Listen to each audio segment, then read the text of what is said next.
Is raw expensive to feed? We get asked that all the time.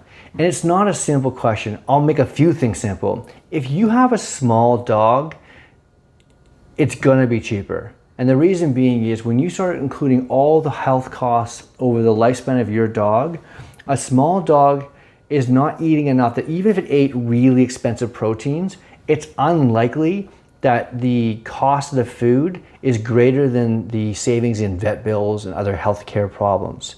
So right there, as a total cost of ownership of having that dog in healthcare, it's gonna be less for sure.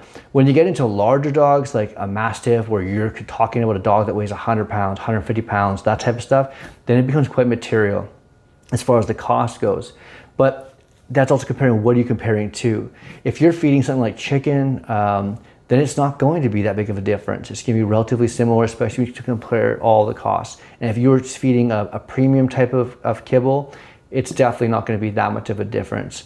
Now, if you're comparing a processed kibble that's like kangaroo versus real kangaroo, that might be a bigger difference, especially on a larger dog. So it really depends on what you're feeding.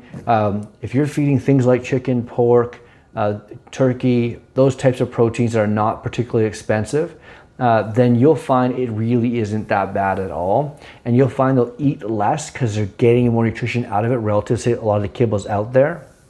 And then your vet bills are gonna be so much less because you don't have a lot of the problems of eating all that processed carbs, all that cooked protein and other chemicals and things that are added to kibble. All those challenges go away. A lot of times, even like the allergic reaction stuff that people really find with the kibbles, if you're feeding a simple protein, it's pretty easy to know what it is. You don't have a lot of those issues. So in that case, it's a lot less to feed raw. But let me know what your experience has been. How did you find it with your dog?